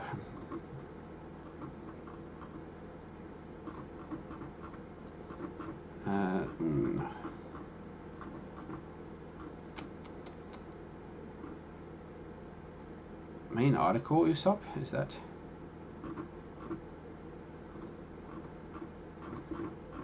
Oh, it's a gallery. No.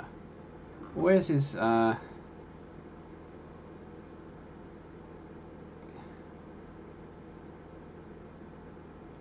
that K? Yeah, there she is. Alright, Kaya. Kaya's caught in the middle, you know. Her butler, which, you know, is looking after her, is being a dick. Usopp starts being a dick, so she gets, you know, kind of distressed with both of them. So Usopp sort of gets all depressed over it. And then we meet Django, who's kind of based on Michael Jackson. I always thought Django was cool. And he looks like... Oh, that's him later on. Hold on.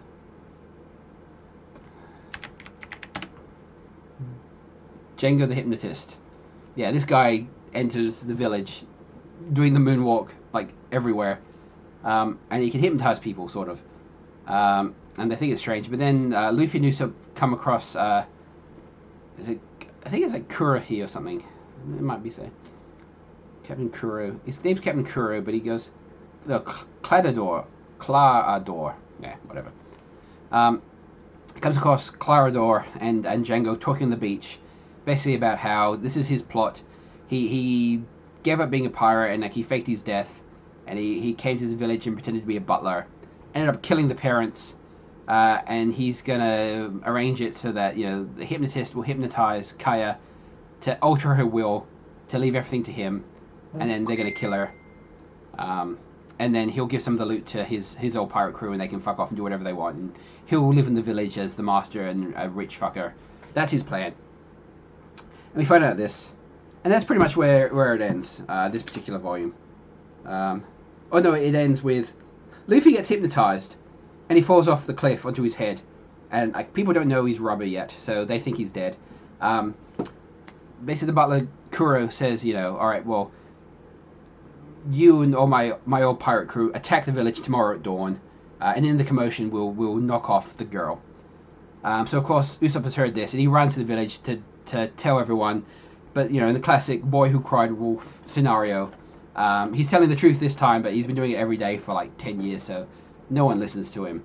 And he's distressed that, you know, he knows the pirates are going to come, and no one believes him. I think even like they see that Usopp has overheard, like the Kuro and Django. And they basically tell him, like, no one's going to believe you anyway. So we don't care that you've overheard it. We're not going to try and stop you. No one's going to believe you, so fuck off. Like, you're not even worth my time. And then, you know, that happens. He goes, pirates are going to attack. And they all say, yeah, good one. And he's really depressed over it. And then that's where it ends. So it was good to go and read the early chapters again. Like I said, in hindsight, they're really brief. Like these days when we have like little story arcs, they go for hundreds of chapters. They're full of like multiple characters, and there's history and backstory and revelations, and this means this, and this character was actually this character from knew this character in a reference to this story arc, and it's really brief. They go to an island, they have a little adventure that's a couple of chapters, and then they go. If they have the flashbacks, like Zora's flashbacks, it's really like, this is what happened, the flashback ends. It's not as deep and complex as later One Piece gets. Still entertaining, fine. Obviously, I have read them multiple times. I've seen the anime multiple times. So I was just going it over again. And like, I knew what happens. I'm just reading it for the sake of reading it. So it was good. But, if it was my first time reading it, I probably would have enjoyed it a lot more. I'm kind of just reading through, just trying to get past it so I can get to what I know is like the good stuff, like when it starts getting good. But it's still good. But like I said, the biggest complaint is because of the expanded world, both in terms of character scope, the world scope, power level scaling, stuff they've introduced later on like Haki. I'll talk about Haki maybe next week. That's a big subject. Some of the stuff that happens in these initial stories, and that's a thing for any series, you can say that about Dragon Ball. The original things, he has to train with with alien gods to overcome someone whose power level is 1,000, and by the end of the series, he's trained himself to be god level who can destroy planets. So it kind of makes some of the early stuff look a bit weird. Originally the Saiyans were wiped out by like a meteorite or something, and it was retconned later that it was Frieza. So when you go back and read the early stuff, some stuff doesn't fit into place, and some of the stuff they do and say doesn't really mesh with the later series. So it's the same here, especially considering how big and complex One Piece does get, and that at the time, Eiichiro Oda really didn't intend it or knew that it was going to be that big. You can't really complain that some of the stuff just doesn't fit into place properly or seems small or inaccurate in comparison. So if it's your first time reading it and you don't know about all the stuff that happens, then I would say, it's going to be a lot more interesting. But as well, reading it from a place in hindsight where, I talked about Shanks for a good half an hour, only because I'm looking back knowing all the stuff that's going to come and what becomes. So it is interesting to look back in the series in that respect, knowing some of the stuff that happens. Is there anything I didn't mention? Luffy, Shanks, and his crew, Kobe. Did I mention that Kobe comes back later on as a Marine? A completely different look. And so does Helmeppo, the snot-nosed little brat kid who has no authority of his own, but like his dad is Captain Morgan. He comes back as a Marine, like quite powerful later on. The whole idea that Captain Morgan like takes over a Navy base and like does the rest of the Navy like just not check on him? The Navy in the end is like this sprawling, like I said, the police of the world basically, a sprawling network that are everywhere, anywhere, and some of the most powerful people in the world like work for them, and they've got secret undercover operations and stuff. Did no one ever check on this little island to see if the captain had basically taken over and is now ruling as an Iron Fist and like some sort of like delusional god figure? Did no one ever check on that? I guess it's like the shitty East Blue. Maybe just no one gives a shit because like all the action's in the Grand Line, so no one just bothered to check. But it still doesn't kind of make a lot of sense. Yeah, the whole thing about there's a lot of characters later on. Like pretty much every side character gets a depressing backstory or some meaning. In the Orange Island arc with Buggy, it's all about this little dog. Buggy's taking over the city, so all the people evacuated, but this dog doesn't want to leave because like his master and him opened a pet store, and his owner died, but the dog wants to protect it. And yeah, the heart of the story is like the dog's dedication, which isn't quite as impactful as some of the later characters and later backstories that come up. So that's a bit of a, I don't know, letdown, I guess. Yeah, it's not really interesting. Where the heart of the story is like the dog that doesn't want to leave its owner's pet shop, and the mayor who decides in the end to take on Buggy because he finally realizes that it's his duty as the mayor. I said the whole gaming thing. I just thought that was filler. I didn't know that. I completely forgotten or didn't know that it was like 2 chapters of a waste of time. And it's only the very beginning of the Syrup Village saga. The rest of it's in the next volume. So, but yeah, all good. So yeah, I will read and talk about volumes 4, 5, and 6 next week, and I will probably rant about tons of stuff. But yeah, thanks for watching. That was my kind of One Piece review / retrospect / just talk about One Piece for, was it like 2 hours now? All right. So tune in next week if you're interested, and if not, I don't care. Goodbye.